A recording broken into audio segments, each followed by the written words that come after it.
Welcome to my channel. Welcome back if you're already a subscriber. But if you're not already a subscriber, I would love to have you.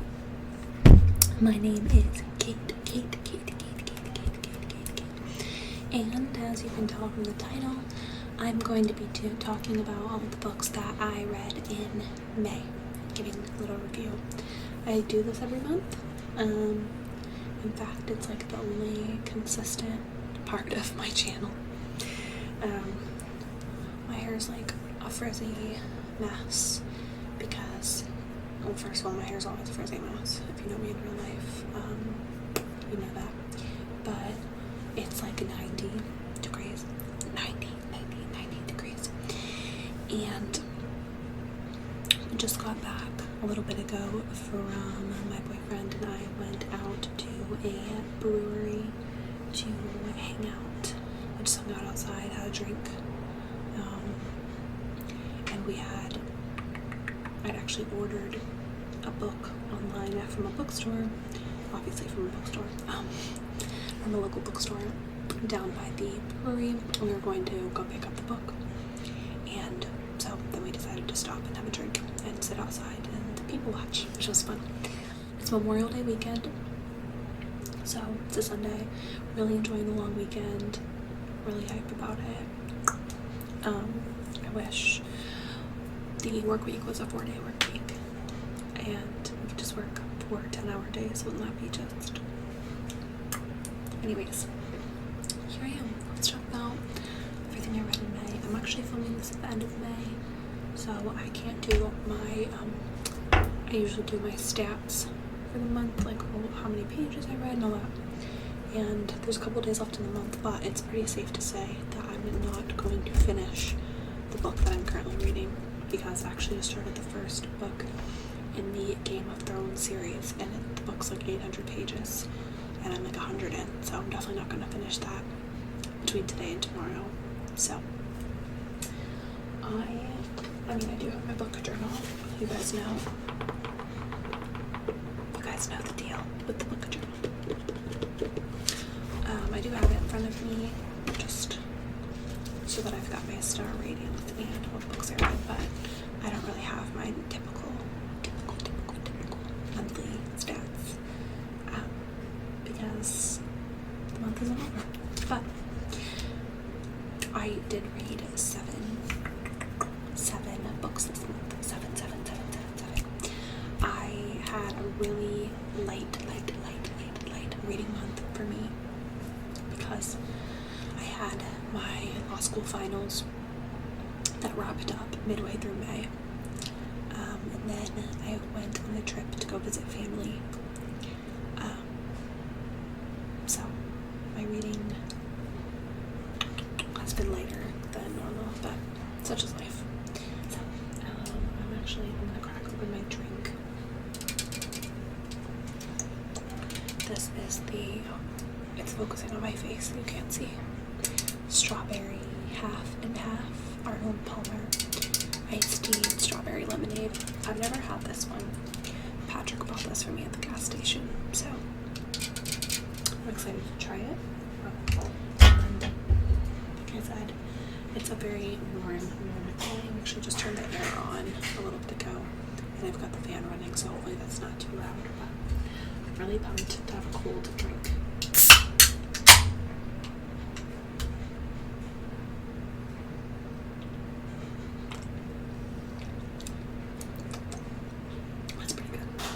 It's a little bit sweet for me, but what part of I'm filming an ASMR video does this boy not understand? I usually film them when he's not home because he's just loud. I don't know. He's just loud. Men are just loud. I don't know what it is. But anyways, first book of May. So I've got them behind me. The first book I read this month is The Mother-in-Law by Sally Hepworth.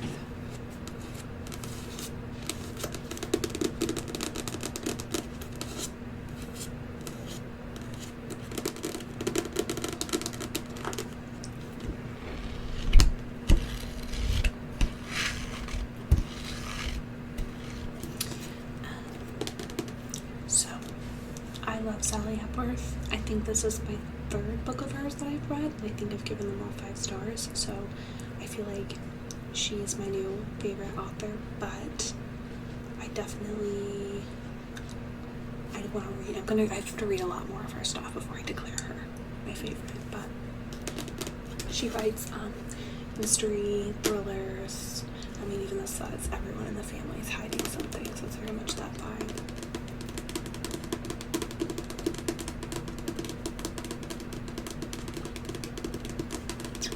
But essentially, this is about a woman who dies, and it's kind of in a mysterious way and really rattles the family.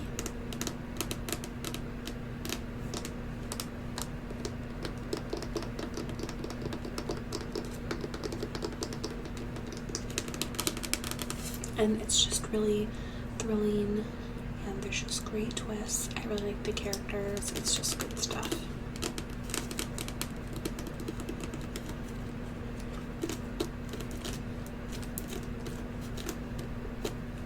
So good.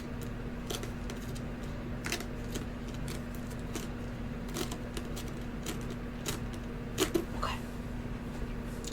Next, I read Tender is the Flesh. Tender is the Flesh.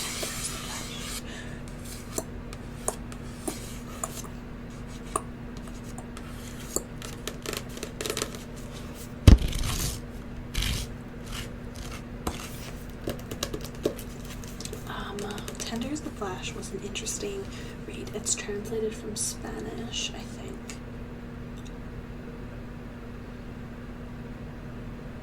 It's translated from Spanish. The author is Argentinian, so I want to say it's translated from Spanish. Yep, translated from Spanish. Okay. Anyways, and it's definitely like apocalyptic, kind of. Well, not apocalyptic, future dystopian. Essentially, there's some sort of disease that wipes out all of the animals, and instead of like becoming vegetarians, people resort to eating people. There's like regular people that do their regular stuff, but then they basically like breed and genetically modify certain people to eat. And basically the main character like inherited this meat factory situation from his dad. I don't like calling it a meat facility. But anyways,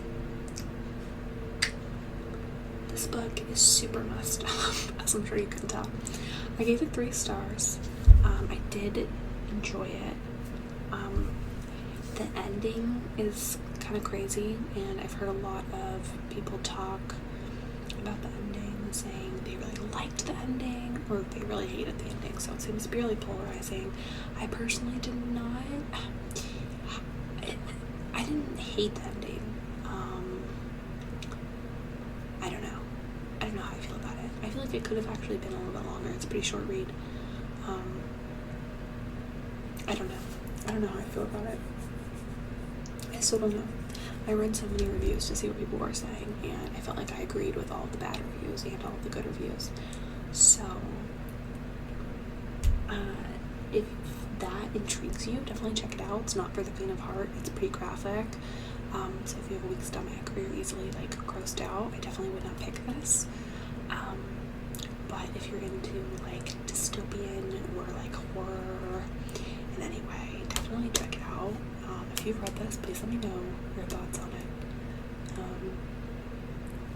Definitely rattled me a little bit. Okay. Oh, next. Oh my god. The Book of Longings by Sue Monk Kidd. So, I bought this book. Oh my god.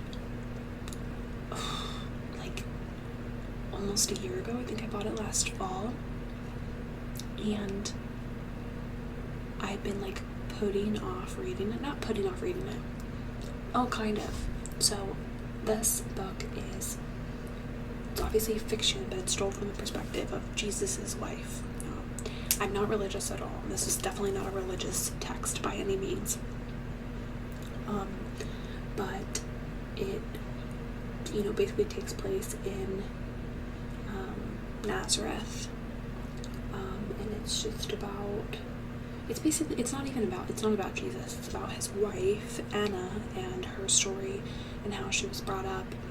And essentially she's very much did not follow traditional, gender roles, very into reading and writing and learning in general, which is pretty unheard of for women at the time. And so that's kind of like her whole thing is all about sort of fighting to be able to do that. And then she just happens to meet and marry Jesus. But I gave this book 5 stars, and I think that this is the best book that I've read so far of the year. I already am thinking about reading it again. It is so stunningly beautiful. The story, the characters, there's so many quotes that I still think about, that are just so powerful and that really just touched me. It's just such an emotional and beautiful story about a very intelligent and gifted woman who basically fights against being silenced, and it's a story of female empowerment, of friendship, of family ties, of the concept of creating your own family, of deep romantic love, of tragedy, of war. There's everything that you could want in this book. It is so, I was just in awe. I loved this book so much. So I just would recommend it to literally everybody. Please read this book. As a matter of fact, after I finished this, I went out and bought another Sue Monk kid book. This is the first one I've read of hers, but I went out and bought, I think it's called The Secret Life of Bees. Just because this is a masterpiece. The Book of Longings is a masterpiece, and also the cover is stunning. I cannot say enough good things about this book. I think this is my favorite book I've read this year. So next, we're taking a big old turn. This is No One Is Talking About This by Patricia Lockwood. I've heard everybody and their freaking brother talk about this book, and I literally hated it. I gave it 1 star. So I went from a 5-star to a 1-star. This book took me over 2 weeks to read because I literally was bored out of my mind. It's not even it's like these little tiny little blips, blip. It's kind of like a stream of consciousness kind of for the first part, and then the second part takes on an actual story. It's supposed to be a commentary about, I think it's supposed to be a social commentary about how people are so obsessed and involved in social media. Now people spend all of their time and their whole lives on social media, and I feel like this felt like really lazy writing to me. It was just little tiny pieces everywhere. I feel like people that are raving about this, I literally don't understand why. People are oh man, this is so deep. We get it. People use social media too much. I don't think that this is doing what she thought it was doing, in my opinion. I am donating this book. There's no reason for me to hang on to it. Really, really disappointing read. And like I said, it took me over 2 weeks to read, and it's only 200 pages. So I go garbage. I don't agree with any of the praise. I don't get it. I really almost didn't finish it, and I really pushed through. Because people were like, oh, once you get to the second part, it just gets so good. No. Don't waste your time. Next. Finally, I think I'm the last person on the planet to read this. The House in the Cerulean Sea by T.J. Klune. So I read this on my vacation. I was in Houston for a few days, like I said, visiting family. And I read this there.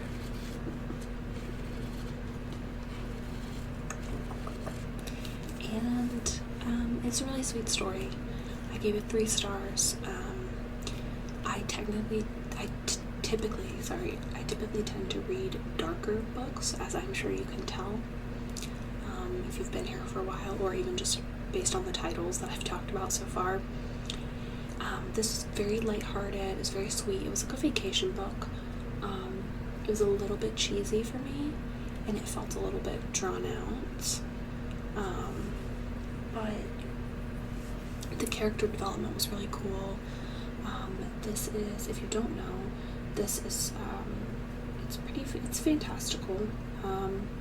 It's basically about, there's this in this version of our world, there are basically these children, and adults, but it's about children that are magical, have different powers, they're not quite human, and the main character is basically like a caseworker for the government agency that pretty much goes to places where there are like magical children and make sure that where they're living is like fit and acceptable.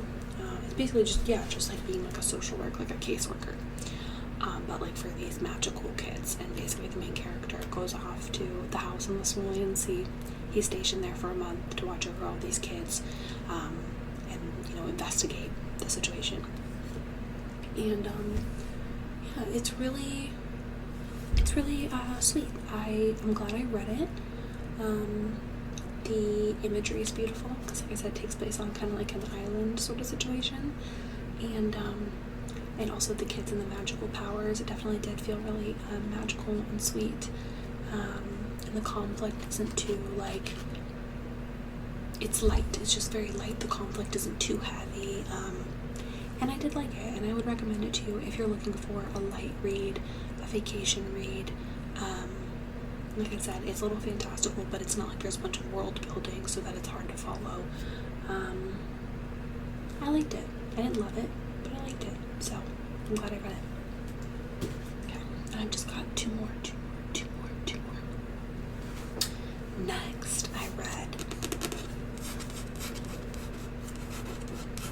Then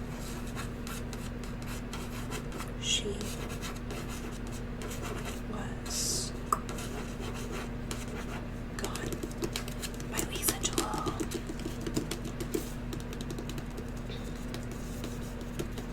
So, I've read another Lisa Joel before. I don't remember which one it was, but I was actually at my dad's house a few months ago. I think it was just the last time I was there, and I was perusing the bookshelf. And I don't remember if it was my dad or my stepmom that read this one, but I was sitting on the shelf. It's been on my TBR, and I said, hey, I'm gonna take that home and borrow it. So I finally got around to reading it, and it was pretty good. I gave it 4 stars. Again, it's kind of thriller, mystery kind of vibe. Definitely dark. Definitely, that's kind of Lisa Joel's whole thing. It's basically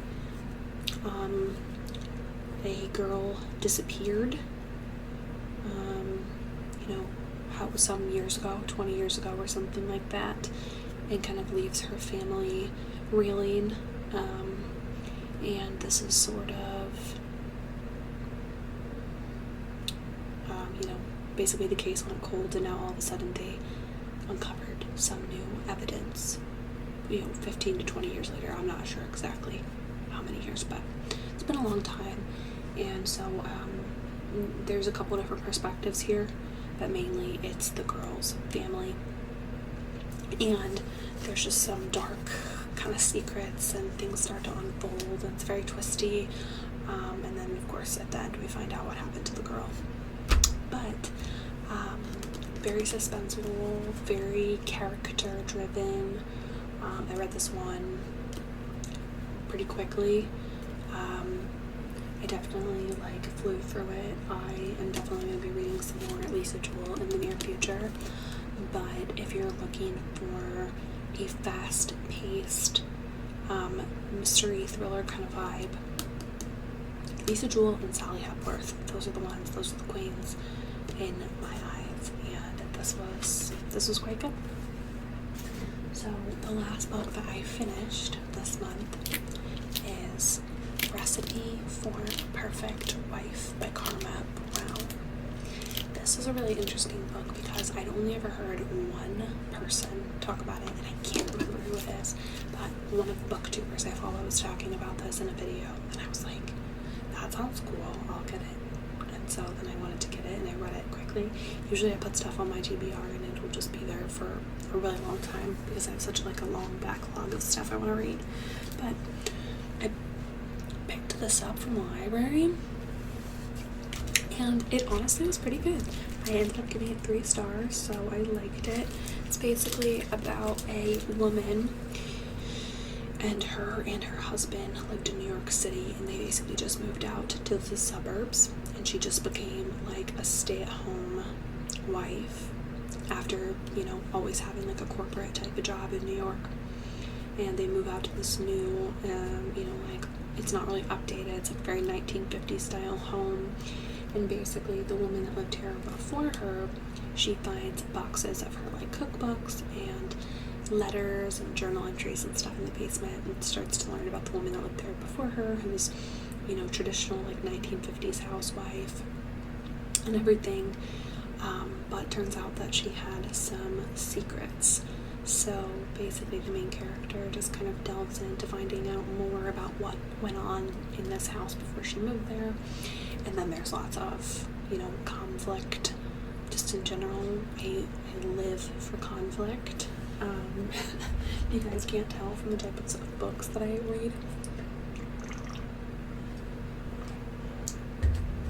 I live for conflict. And honestly, this was just really good. The ending was awesome. It had a really cool twist that I wasn't expecting. But at the same time, it's pretty light. I would not call it a thriller by any means.